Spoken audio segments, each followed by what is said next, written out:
Tuggussa Enssonga. Mr. Navio wa bamwita tata ndoza kimunyiza kuba siyanzala kili weird.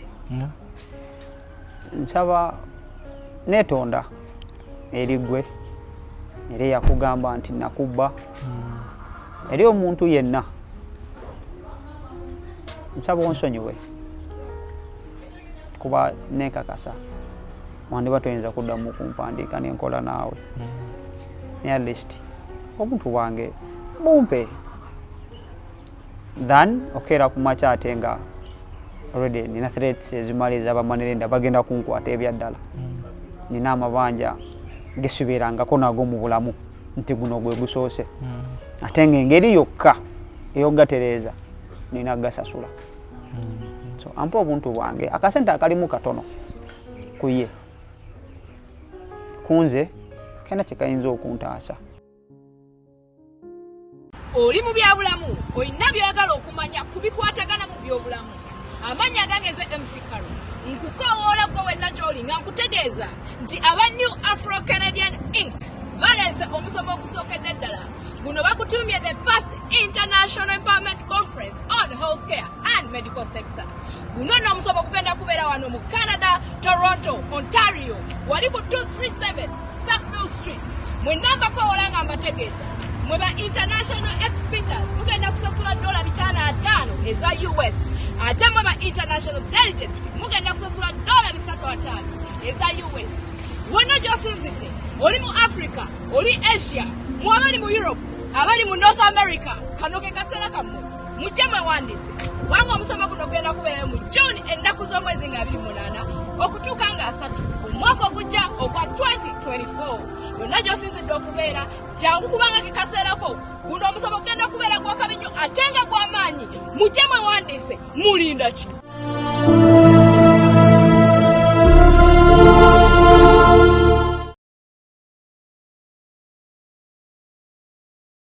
Have you always imagined earning money while taking care of your family at the same time? If you're from Africa and reside in America, UK, Canada, or Europe, well, this can be made a reality with online business. Achieve the freedom and flexibility you desire, whether you're a stay-home mom or seeking to take control of your life again. Discover a way to kickstart your journey to become your own boss with a successful online business. You work from home or anywhere and spend time with your family or even travel under your own terms. With a proven automated system that does the back-end work for you, no need to be tech-savvy, no need to be skeptical because you're able to file your taxes. Also, coaches and mentors help you through your journey to success. For more information, visit www.sheilainspirecircle.com or WhatsApp or call +177 444 12640.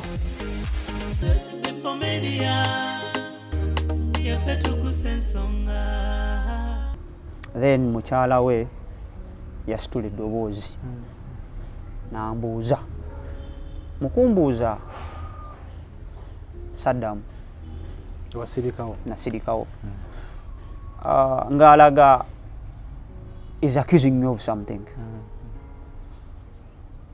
Kati bwe nasirika Navio n'agamba I'm disrespecting his wife. Simuzzeemu kuba sayina kyakumuddamu yakozesa ebigambo nga byali bingi nekinawuliramu yalinga agamba nti bakola ssente ne bakolerera abaana baabwe nze nenzibba oba you take the money. Navio nansitula nankuba ku kidongo. Waliwo kanta awo etera okuleeta enkuba kuba ejja ebintu bye batwalanga ku faamu ya maama we Dumba yali agivuga nansitula era nankuba wansi essabiro ne libanga erimenyeka nansota ne tubeera mu mbirigo nga musaba nsonyiwe ndi mukaaba n'amala byonna n'amala nankwata nampalula nanyambuza ku poliisi erubaga kuba poliisi eri kumpi ekiro ekyo ne tugenda Navio nga nkute ankute empale bwati n'oyo w'amasannyalaze. Muzukulu wa Kabajja yakubuuzaako omugeyese bunnya tuli ku SB4 Media Tuggussa Enssonga. Mwasuze mutya obudde bwayo bukedde nga akawewo kangi nnyo anosaasira abawuulu nebuuza twalinga tuwasanga bo bali luddawa ndi muno n'abawasaako ebiteekako butabusi era gwe nawena omuwulu ng'oli eyo ng'osuubira okwezimba okuwasa lindako okugula entebe kuba entebe ezo za bizibu. Anyway, tuliko SB4 Media Tuggussa Enssonga. Tuli ku YouTube kwe tutambuliza emirimu gyaffe era gwe wenna ali eyo searching SB4 Media ku YouTube osubscribing ne ku Facebook kwe tuli osobola okufolinga page yaffe though kuliko ne page y'omufere naye just beera mwegendereza. SB4 Media tesaba ssente era tebakulimba nti ku Facebook tugabirako enamba ya Mama Fina ofina kipage kyona kyona kya SB4 ngana inbox ye timpe namba ya Mama Fina obo baba bagenda kubba kipage ekyo kwe kiri kya mufere so tubere begendereza naddala Facebook eyo ne ku TikTok kwe tuli tusearchingeko tubere ngo tufollowinga embozi yayo gye tuleese. Tedi tuliwo nti tugenda kuonoba nti twonona linnya lya muntu yenna nedda so mulimu gwaffe kukyaza muntu n'atubuulira kasaba ne proof atubuulira ebimukwatako byayiseemu oba emboozi ye naye ffe tukotinge bulungi mboozi eno gy'ogenda okuwuliriza se kuvumira linnya lya muntu just omukulu ono gwe tukyazizza ayagala bwenkanya tunaviira mu mboozi eno kumuwa ku magezi kyasinga okwetaaga bitandika batya era bigenda kuggwerawa awo tuteekamu akasente baziwa and sons genda yawo ku mukwana akedi weefunira ebintu ebiri mu origino balina obutimba bw'ensiri emifaliso duvet covers mattress protectors mattress covers n'ebirala biringanga ebyo babetabaziwa and sons bakuwoneko bakola delivery paka ewo ku mulyango ze muzukulu wa Kabajja omukulu uli oti Ndisa. Obulamu bulungi Ndisa. Kiki? Ninamu obuzibu. Amannya gwa Abdul Nasir Idris. Abdul Nasir Idris. Ngolinganga omugundi babayita batya abensize ebweru abazungu ndowooza bwe mba nzaaliddwa wano nga wenkulidde mba muna Uganda. Ozaaliddwa kuno? Okay. So mamboozi gyewambaddeko ku ssimu omuntu ali eyo yalesanye nawuliriza emboozi eno naye mboozi eno katusibe nti bituufu si bya bulimba. Sina nsonga lwaki mba mpaayiriza oba lwaki mba nimba. So etandika etya emboozi eno? Wakera ku makya nali mbeera n'omukulu Navio. Mwakwatagana mutya? It was kunze. It was a WhatsApp link. Nti nasanga link ku WhatsApp. Joining a group back in 2017. Then niwayitawo ebbanga ne bakola meeting. Balina meeting one Makinde ku club Beluga. By then it was called Zid Beluga. Nembabuuza, can newcomers attend the meeting? They were like, okay. Tekina buzibu. Nali mbeera by then kusegawa mu Kisenyi kumpi n'Olubiri. Nentambulawo nenzija. Nembeera mu meeting Mr. Navio oba Daniel Lubwama Kigozi. That is when everything started. Nze okwagala okutandika okubeera naye. Kwa yajja mu meeting, it was my first time. Ekyandetera okuba nti nkwatagana naye njagala nnyo hip hop oba njagala nnyo music. Actually music is my first love. Kyekintu ekimpa emirembe. So from there and then nitandika okukwatagana mpola mpola. So mukwatagana mu ngeri ki nga oli driver we no oli bouncer team we Navio yeah just mu team team Navio nga nze omu kuba requesting enyimba zeva social media era nekakasa nandiba teri yali ansinze requesting nyimba zo yeah and I've been appreciated by everyone among the group team Navio n'abamanyi even yali manager Mr. Alex.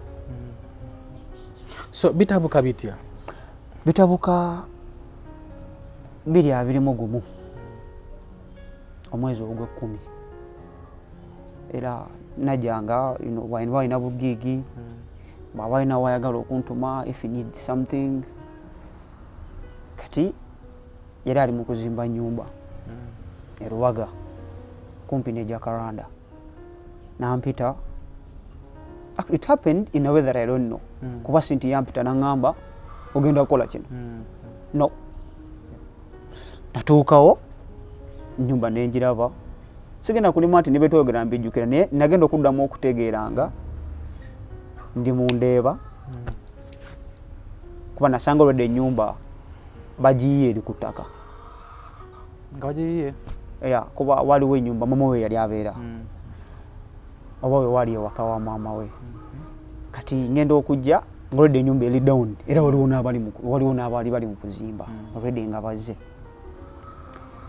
kati ngenda okuddamu otegeera nga ndi mundeeba ndi mugula mbaawo yawe yalinga miliyoni zaali 5 mu something nengula embaawo nenzireta ku site kati ngenda okulaba it's a daily thing nva mu kisenyi kusegawa nenkera ku nyumba eyo notandika okukola nga supervisor let me say supervisor oba kalabalaba ayina okugulira ebintu tugeza abazimbi balina bye baagala nga bengambye nti nagula embaawo za miliyoni 5 mu ndeeba nti sente zijja ku line yange ya Airtel ngeyesigwa atayinza kubba sente ze nengula ebintu nikigenda nga kikula nengula ebintu actually nyumba kati wetuuse ne wall fence nayo nejetolide kuba by then tena wall fence yayina buti nga mulimu ne senyenge nemberawo ku nyumba omwaka negugwako netuyingira 2022 enyumba ngewedde ngewedde ddala nenduka nekiseera nga ne batugamba ali mugiyingira kuba yali ewedde completely ng'erinako okuliko final touches obutono ne tugenda emuyenga gye yali abeera kumpi ne cash gym ne tusengula ebintu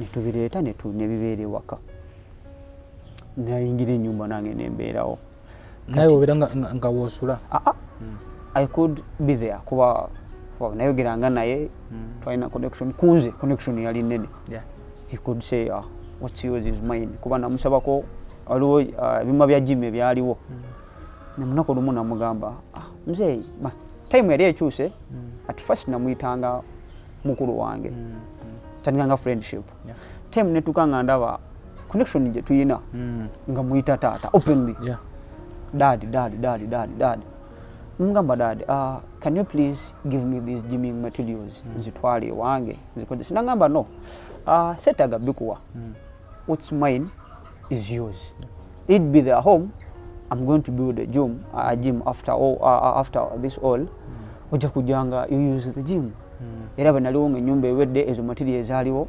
nazikozesanga openly kati bukya kumacha nali ngula lanji nendeta lanji nasigiwe ennyumba wonna kati ekawungeezi sawa zaalinga emu ne bansaba receipt nemugamba receipt sizina wano naye mbadde naziteese waka receipt za lanji ezalanji bansaba receipt za lanji gwe naguze in all things I've bought bansaba za lanji yasembyeyo nengenda ndeete receipt za lanji sijja kulimba receipt lanji oyo yali ku black market. Black market ya omuntu ali eyo munyonyole ya black market kimba ntegeeza nti tekubeerako receipt. Ate nga teyali mubi nga bwojja nojja ku dduuka lyo omuntu n'omugamba no ibanga linali maze kwatwa by then from 2021 mugwe 10 mpaka mugwe 5 2022 kubongo bwe nina obutono nali nsobola okumanya nti nso okufuna langi omulungi agenda okukola nga ntaddemu akasente katono nensigazaako akalala nembanga sikutte sente za mukama wange nozikuba kudduka nazo nenga ndeese kyayagala kye yantumye oba ekyetaagisa nensigazaako kyensigaziza mu nsawo kati antuma receipt nga toyinza mugamba naguze langi ku black market era sina receipt baba kugambye njagala receipt oba olina okuleeta receipt nenzikirira nalina connections nengenda gye nagenda nenfuna receipt nakoma osaawa nga kaŋŋambe 3 oba 4 ne receipt musanga ne mukyala we batudde ku balcony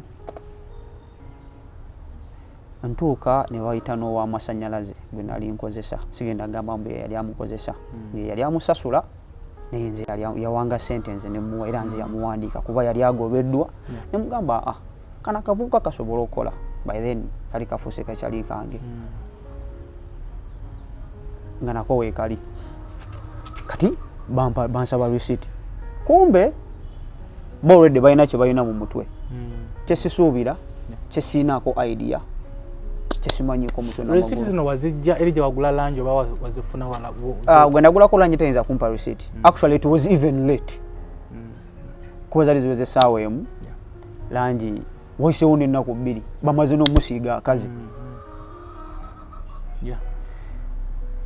naye ya receipts nenzija bwe nazimuwa nazitunulamu naŋŋamba olimba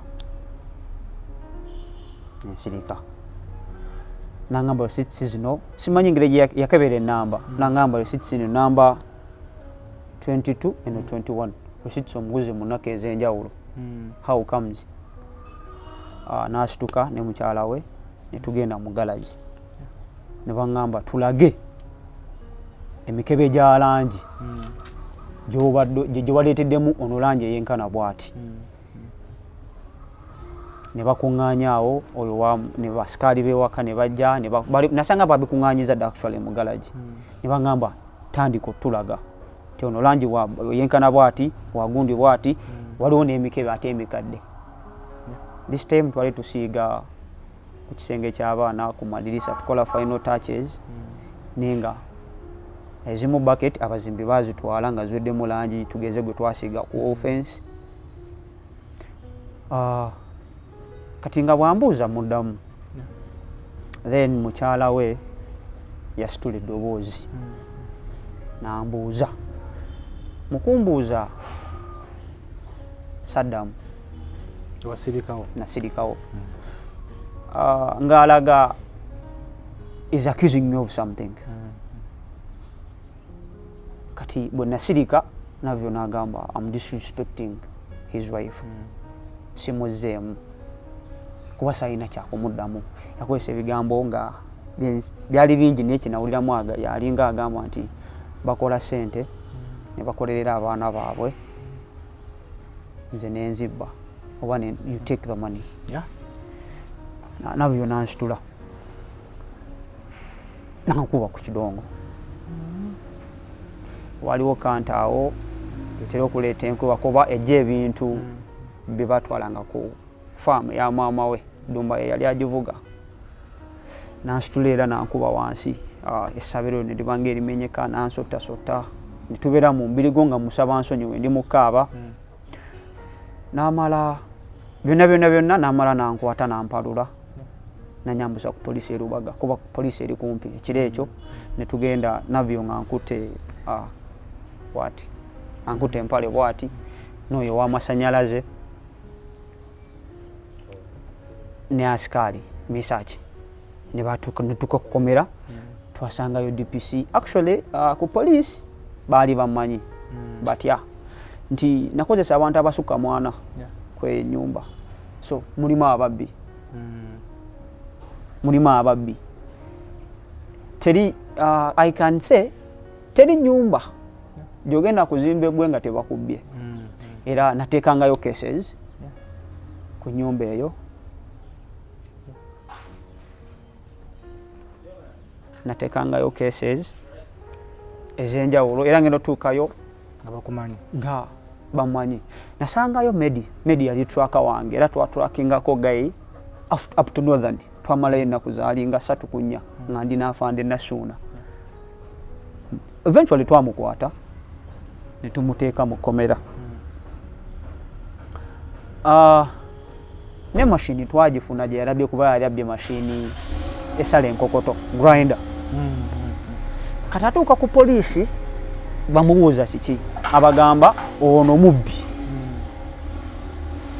agamba DPC owaye DPC akwira poliisi y'Erubaga ng'amugamba Navio olimba oyo mwana si mubbi omwana tayinza kubba buli kimu tukimanyi kati ate yali tamanyi nti buli case gye mbadde nfuna ayina ne case gy'abadde tamanyi nti mbadde buli ekibbibwa ebisinga nagendanga ku poliisi n'endipotinga then I recover things without him knowing nembiza ku site nga kijja kulabika bubi okubanga omuntu yakulekera ebintu bye tatera kubeerawo ye muntu avuga amagendo nga ina shows mbalala up countries nga asobola n'okufulumako nawe osobola okumala wiiki nga taliiwo over 2 days over 3 naye nga mwogerezeganya ku simu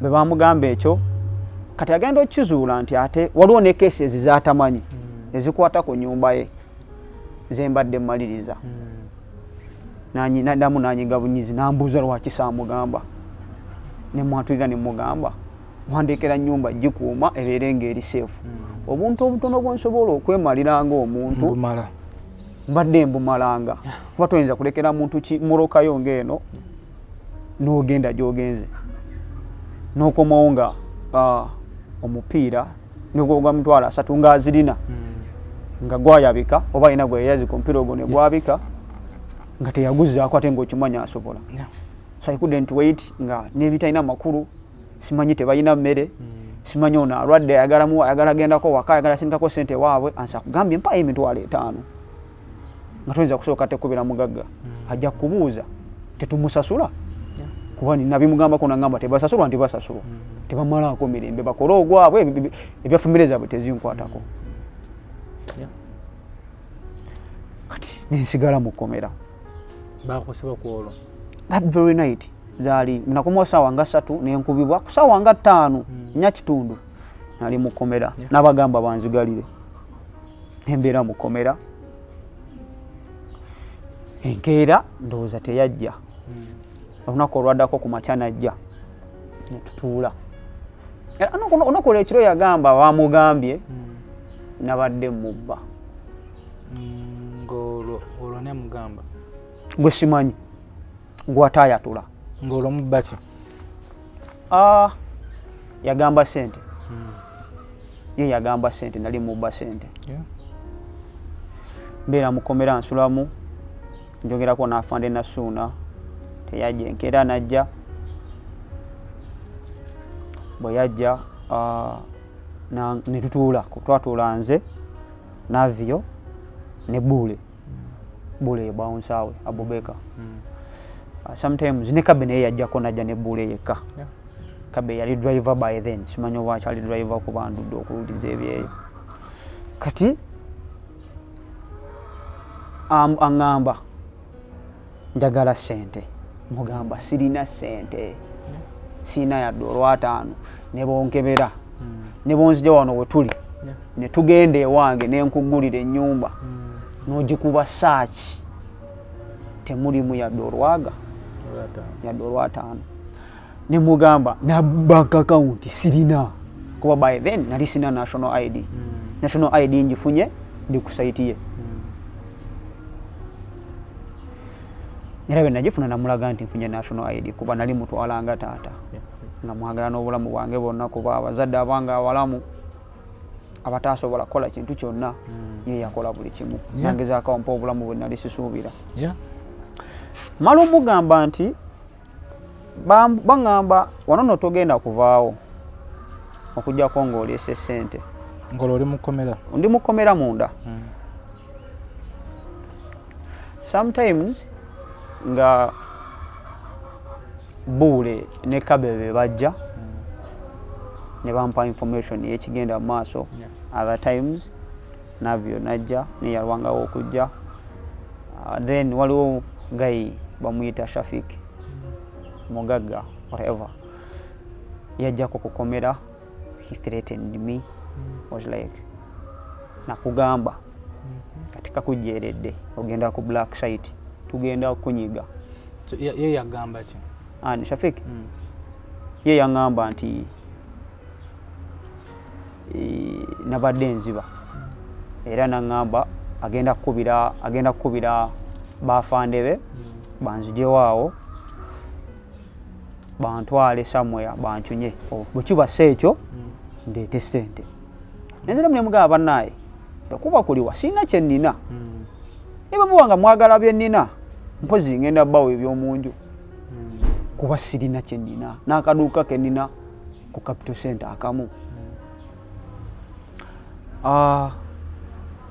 Then I found out buli meeting gye nakolanga ne Navio yandicodinganga nenge ekyo yakijja kunze kuba nze nabeeranga ku site nga nina essimu Philip 3 nga buli ekigenda mu maaso most of the time okwewala kasasiro yenna ayinza okuntuukako ngamba ne recordings era ezisinga nazimusindikiranga nga kuba time yatuuka nga ndaba ninga ali mu ttagali Navio tamuka anteekako embeera kaneneyongeranga okulikodinga buli kimu.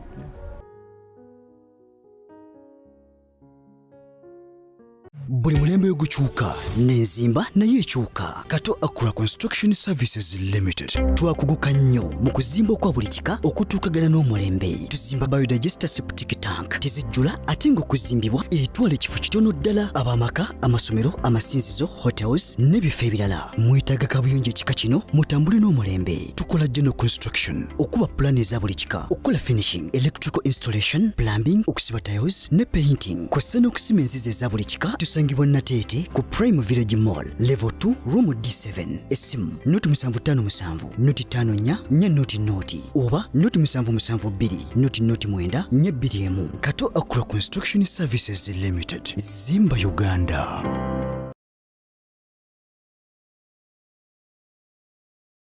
Are you interested in upgrading your sleeping and bathing experience? Then Ziwa & Sons is the right spot for you. We sell blankets, bed sheets, duvet covers, bed covers, mattress protectors, mosquito nets, wardrobe, all closets, towels, bathrobes, pillows, traveling pillows, cushions, shoe rack, dyeing rack, and ironing boards. Buy all your favorite products online with comfort from your office and workplace, home, hostel at a go from our website www.ziwaansons.com and have it delivered to your doorstep.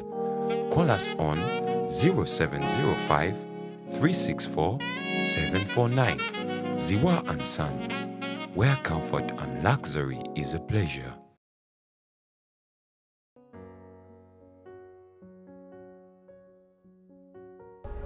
Kati bagenda okunkuba essimu yali ku charger mu nnyumba tutuuka kukomera n'essimu yange gye nnina nayo n'aginzijako. Nayina Samsung Fold 3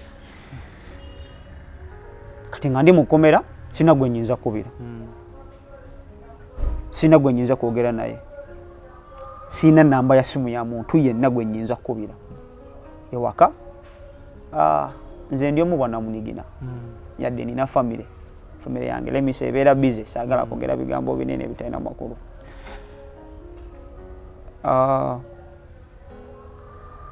Later on nangamba okay nga wayiseewo ennaku 3 ndi mukomera, zamanye engeri gye ndyamu, zamanye the way survive. Ekirungi kye nayina nti komera baali bamanyi ya fande nasuno yagezangako nampa ekyokulya so wayitawo ennaku 3 yaŋŋamba kakati ogenda sayininga buli kyolina nkitwale to compensate olwo nga kubanja sente nga mmeka. He never said the money. He never said. Mpozi twaliko mu motoka olunaku olumu yali agenda ku show kuba nayagalanga nnyo okubeera naye onaona waabaali clubs anywhere naina this love nga mwagala nnyo kuba ali ampadde kyenali sisuubira let me say kyenali by then wayansangira let me say nali ku street nali sina wakusula nasulanga muzikiti so he gave me this life nti napangisa ennyumba nengulako obuliri nenkwata ne ku simu gye nali negomba kugeza Fold 3 Samsung that's an expensive phone ne Flip 3 nga yazigulira nap yampa omulimu onkole era yansasulanga monthly sometimes daily ng'omuvubuka nga saagala kudda gye nava nga ngeza akate nga nina n'akaduuka akatunda obugoye mu kibuga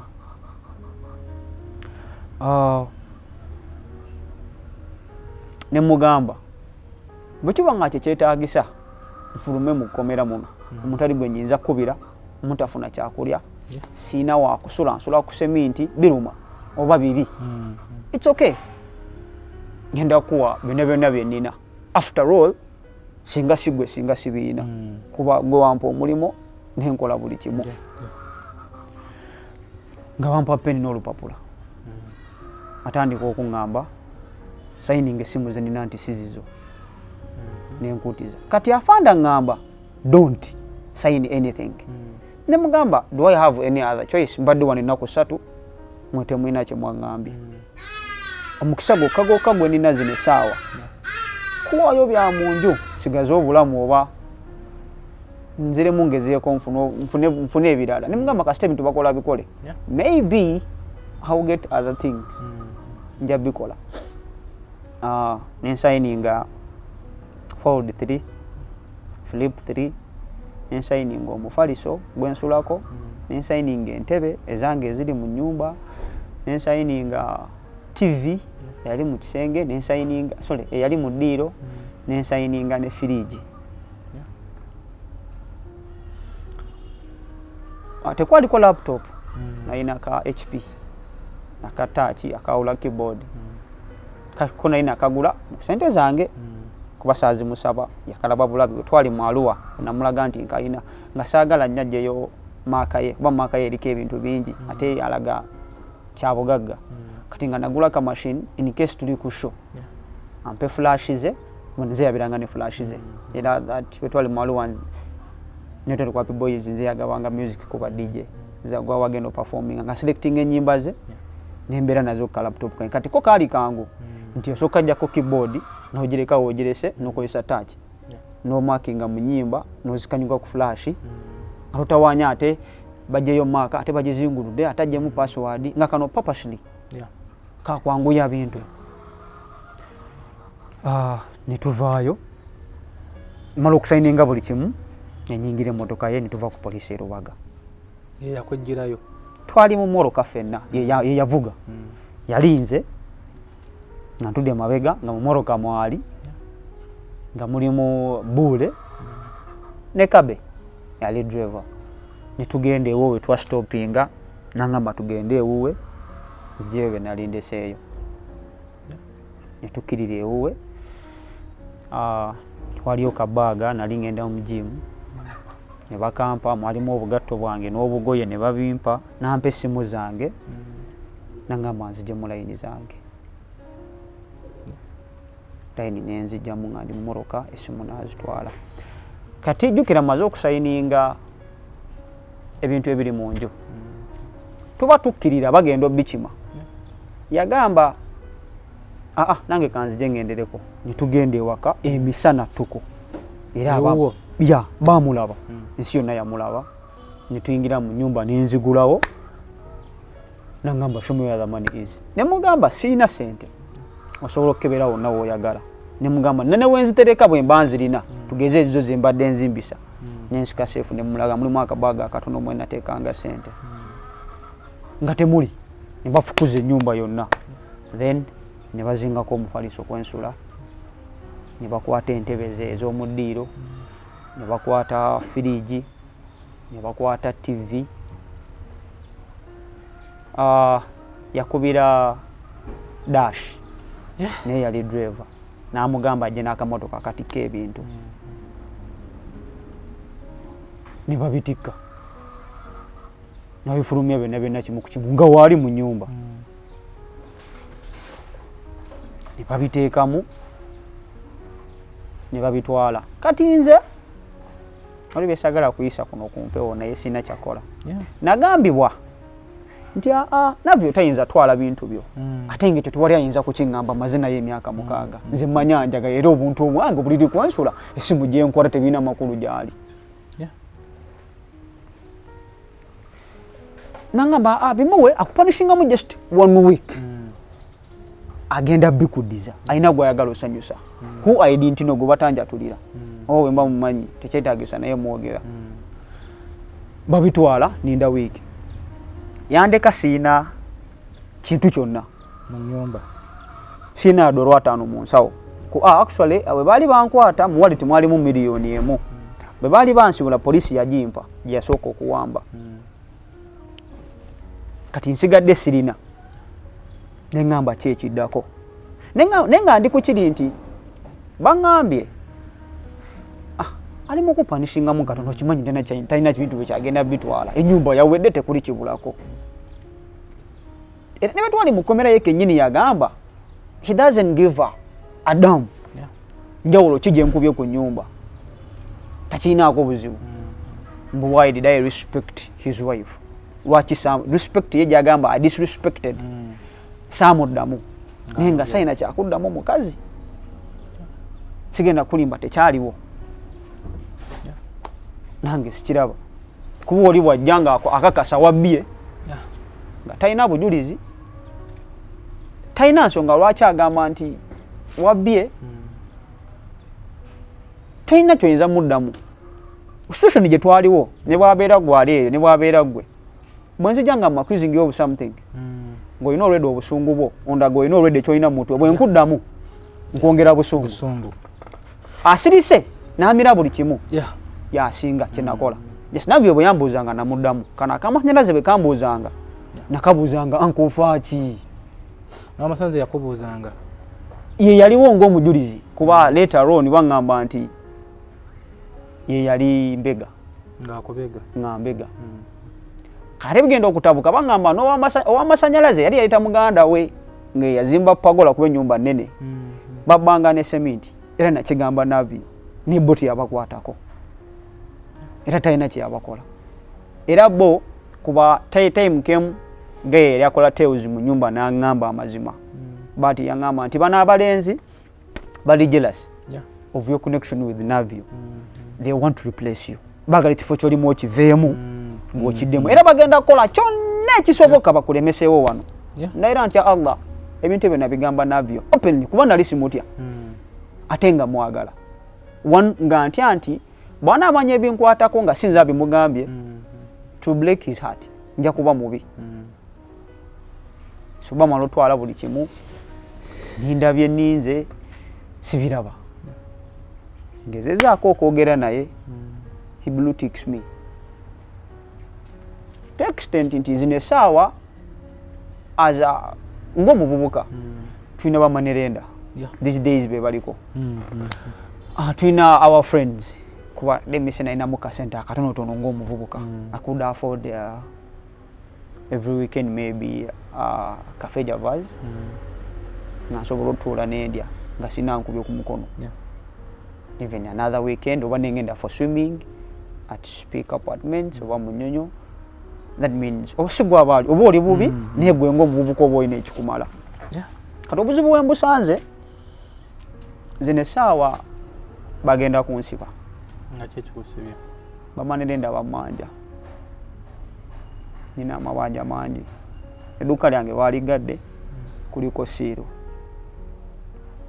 Ewaka bammanja technically sina wensula. bino bakubanja bamala okutwala ebintu bewewola ogula ebirala oba obedde banja lyosanga weriri nalina mama banja amatonotono naye nti nga bwomanyi nti omanyidde okubeera n'akasente oba n'obuntu obutonotono sewolangako sente kuddamu ogula bintu bya munju for all this period era sirina kyennina ennyumba yange enkalu kuba nali nalemererwa nga bamanja emyezi ena omukyala ndi musasula bulungi naduka ekirala nagamba omanyi biganye nkwegayiridde va mu nnyumba yange genda nga mazima kubanga babikima yaliwo buli kimu kyalabibwa nti buli kimu ne bambuuza what's going on nenyinyonnyola ensi buli omu n'atwala kyalowoozezza buli omu n'akola kyayagadde zino essaawa nagezezzaako okwogera naye kuba enamba ngiina sometimes blue ticks me lwanyambye nanziramu yaddamu agamba call 911 oh the Ugandan police, if you want to Ugandan, you call 999. Maybe they can help. Sina nsonga lwaki mba nimba. Nga kikyagezaako okutegeeza. I don't know. Kati to the extent nagendako omwezi oguwedde. Nagende ewuwe. Nengamba osanga texting him bwemukubira takwata via WhatsApp via my line. Nagende ewuwe kumacha. Yalimu.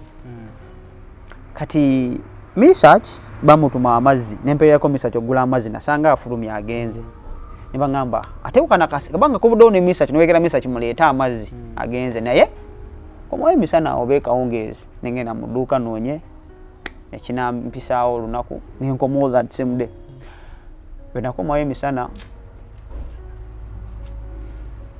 bule yajja nemugamba mwana embera eganye embera enkalubyeko sina kiddako sina kyennina njagala kwogera ne muzeeyi passion kuba kirabika ku WhatsApp you won't understand nebwe namunnyonnyola ku myaka mukaga gyamaze nga ndabirira oba gye tumaze nga tuli ffenna maybe you'll understand nzize kwogera naye ne dash najja engamba dash naye driver kabegwe salaba ne research yaliwo basikali baaliwo actually n'abakozi abakola ewaka they met me there in the morning nimba bulira amazima bangamba talk to him tomanya then bule yakomawo ngamazo mugamba misachi yagenda namugamba namuddamu ansembi jisinza kwogera wano tiyinza okuleeta obuzibu bule misachi bajja ne bampa feedback nengamba ne bule naye bwe yagendayo namuwa answer yemwembi mba ndi awo nasindika message ku WhatsApp yange for your own safety don't ever come to my house yeche yanziramu ne bule yangamba ansandala misachi yangamba ansandala tisinonji sada mugendayo yena kwesindikira message yena nesindikira message recently nagazezaako kuba family yonna nekakase manyi the major people mama wamanyi kuba akyalanga ku nyumba by then agenda nga ku studio ngekyali najja Fred amanyi mukulu we naye amanyi kati nagazezaako nasindikirako mu message mukyalo ne mugamba banaye Nyamba ngambira ku baawo it was once bwemba nakola ensobi nagikola omulundi gumu ansonyiwe naye yakitegera nti wamusindikira mukyala we she sees my status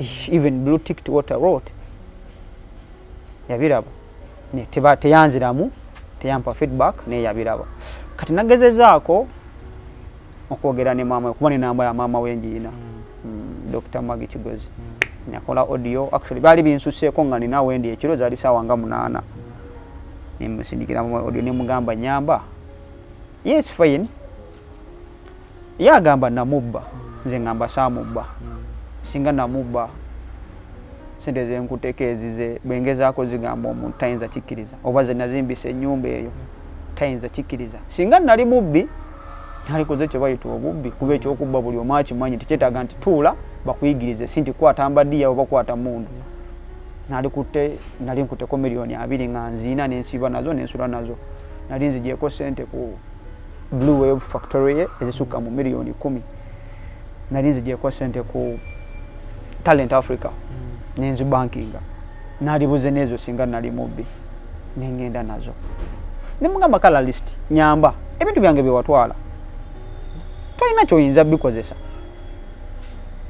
biri waka nekakasa obiyina Nyamba obimpe bizirize kuba bamanja bagenda kunsiba bwe nabeera mu kkomera teri muntu agenda kunyamba nze ndiwo omu buli hasoze nkubyenzi nina emikwano naye sigiyita mikwano. I always say nina abantu benjogera nabo kuba ekintu kye bayita omukwano SB4 ye muntu akusanga mu buzibu n'akutaasa a friend of mine sigambye nti emikwano gyange mibi bo bagenda biraba if possible nabo bitadde oba already bali mu biraba naye bwe mba ndi mu baganda mugamba muno mukabiye muno ddala. So ku nsonga ya Navio banga litumaze mu industry tetumuwulirangako story yonna tetumuwulirangako buzibu bwonna olowooza lwaki gwamufunyemu obuzibu ozabudde bubi mu bbanga n'aveeri yava bubi mu bbanga n'aveeri na reactinga bwatyo teyava mu bbanga yajja nekiri nti bamugambye nabadde mubba anti kyemmanyi wobeera n'omuntu 6 years kinga olosanga nti ngaze ndina Umaru oyo najagamba nti Umaru yakoze kino 6 years omuntu oba omumanyi era omuwakanya nti nze gwono gwe mmanyi tasobola kukikola so kyeneebuuza nti mali mufunyemu ng'ovuddeko eno gundi gye buvuddeko bamabegako mali mufunyemuko ku mbeera yonna yonna never in life never weebuuze kyava kukyo simanyi 6 years omuntu omuwakanira nga nti oyo mpangadde naye simanyi manyi kyasobola okukola sigenda kulimba era tekiriyo kuba amazima Navio tetumuweerangako mu gundi yonna mukonkushwa naawe okimanyi mmere kuba era mbaddewo for this little period. So watuukidde okujja wano nga oyagala akuyamba atya? Njagala nyambe. Yes. Baba alowooza namubba kutali bujulizi bwe yajjayo okutali nti ono ye yaŋŋamba okutali nti yansanga ne ssente kuba anytime we yaŋŋambiranga olina ssente mmeka zaabangawo mu ngalo tekwabulangako yadde olw'ataano era ennyumba yaggwa nekakasa yaggwa kuba waba yasobola ogiyingira n'agibeeramu ngawo era nkyasobola okujja that means ennyumba yali ewedde. Kyensaba kiri kimu maybe bino byenjogera byemugamba ku simu talina budde bwabyo maybe simu zatakwata just anyambe ebintu byange tena kyabikozesa biri waka bitudde tebiina makulu just nsaba abinzirize ndekuba kuyiga somo ndiyize mugambe ng'oli serious kuba omuntu yenna walabira nti omuntu nti agonze sina kyesikoze era actually ne message yasembayo namubuuziza taata oba boss buli kimu nkikoze enkuddire mpa ku magezi kiki ekibulayo kyemba nkola wayiseewo omwaka gwezi omwaka nga ndi mu kumwegayirira buli lwenfuna ka chance bwemba sikubye essimu nsindika message kati byawule nti wegayirira kuddamu kukola naye oba kuddiza bintu tasobola kuddamu kukola nange kyemmanyi kati mwegayirira kuddiza bintu alisita ampa obuntu bwange okubeera nakati sisobola kubite sisobola bikozesa era ngenda bukwata mbutunde nziremu maybe tomanya ya Allah agenda kunsasabira naba maze obutunda nziremu nterere no matter how small kubangezezaako njogeddeko ne mama we ne mwegayirira nengezaako balaga nti singa nali mubbi singa nabba ate singa nabbira ddala So ayinza okuba nga just omanya abantu abasinga bagala nnyo okubeetondera andi kukkiriza nsobi yo oyinza okuba nga oba wakola ensobi gyali gyataŋŋamba. Sometimes twetonda nga tomanyi na kumanya nti oba netonda lwakuba nti mbaddewo nga sirina simu nga nkyusakyusa amasimu. So lweze nsindise ku WhatsApp ye nkakasa zisinga ebigambo bye muwandiikidde. okwetondako kuyise wano. Mr. Navio kuba bamwita taata ndowooza kimunyiiza kuba si yanzaala kiri weird. Nsaba netonda eri ggwe era yakugamba nti nakubba eri omuntu yenna nsaba onsonyiwe kuba nekakasa wandiba toyinza kuddamu kumpandiika nenkola naawe naye at least obuntu bwange bumpe than okeera ku makya ate nga already nina threats ezimala ez'abamanirenda bagenda kunkwata ebyaddala. Nina amabanja gesubiirangako nago mu bulamu nti guno gwe gusoose ate ng'engeri yokka ey'ogatereeza nina gasasula. So ampa obuntu bwange akasente akalimu katono ku ye kunze kena kye kayinza okuntaasa than okubeera nga buli wakawo we talina kyabukozesa. Mbukwate mbutunde mpone komera kuba bwe naagenda mu komera kwata byange sina muntu yadde n'ogu gwe ngenda kukubira simu ajja nyambe gwe nalibadde nkubira yalibadde gwe ate tojja. Anyway, ku SB4 Media Tuggussa Enssonga.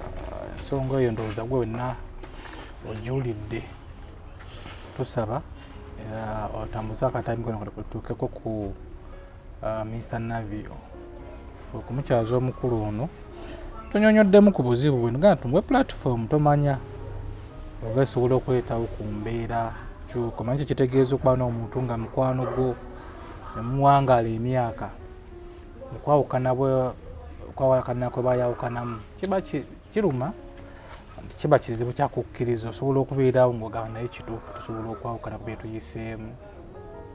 So tusaba mukwano gwa labye katambika nakamuweereze tumanya zokubamu naye kisala musonyiwa amuddiza obuntu bwe naye bewono bwe tutambuliramu ffenna twesobya nza okubeera nga oli eyo wena gwe wasobya oba naye nga bakusobya tusonyiwe. Olamu bulina okutambula myaka gikyali mito olamu bulina okutambula so yina okukuzunza nekutwala gyeyagala. So tusaba akatembe kano mukatambuze kamutuukeko omukulu Navio andi waba akatambi kano kiba kikuyisiza bina tusaba tusonyiwa ebyamazima tetukuwirangako mu story zonna tetukuwirangako mu anything ng'omuntu akeepinze klasi yo mu mbeera zo naye we tuba tukunyiizizza mu nsonga eno naye kuli yalabye nga wasobola okuyitira awangu oba oliawo gwe okumusonyiwa. So tusaba programu eno eveemu ebyengira ku sayidi yo naye ku SB4 kwe tuli genda ku YouTube search nga SB4 Media likinge subscribing ne ku Facebook kwe tuli search nga SB4 Media era subscribing ne ku TikTok tubaako era agenda bugenzi ku TikTok okwo onoonye SB4 Media otufollowing tuli ku kafollow. Twebaza nnyo bannaffe abaana b'e Saudi batulaba nnyo, twebaza nnyo ab'omu Dubai, twebaza nnyo abali mu Qatar eyo, tulaba nnyo wakaffe mu followings ate era mwebala kubanga mutuwanika. N'abali wano mu Uganda tubeebaza nnyo kubeera nga ate weefiirizaayo akadde nobeera nga ate otufollowingako. Naye nga nyongera okujjukiza mu Juni 28 paka nga 3 waliyo olusiisira nga balutuumye International Empowerment Conference on Health Care and Medical Sector. Olusiisira olwo luli mu Canada Toronto wewe nawe nanga waleetazo okubeera nga weetaba mu lusiisiro olwo mu lukuŋŋaana olwo oba conference eyo simu ziri ku screen okwo baweerezeko message omanye ebisingako awo sigamba nti baba asawo bokka baba abalamu bokka oyinza okuba nga oli musuubuzi oyinza okuba nga oli mulambuzi nga ekirooto ky'okgendako mu Canada kulambulayo kuba kukolerayo so enamba ezo zibuuza beera nga baweerezaako message simu yeri ku screen omanye ebisingako awo lwaki tulanze ng'obudde bukyali kubanga visa z'e Canada zitera okulwawo okufuluma naye waapulayinga nga bukyali ojja kwefunira visa munanga ogende e Canada olw'ensonga eyo kamada ne bali ku kamera zimuzukulu wa Kabajja katusabe obubaka bumutubuuko inshallah. SB4 Media Tuggussa Enssonga bira bulungi wera SB4 Media, yaffe Tuggussa Enssonga.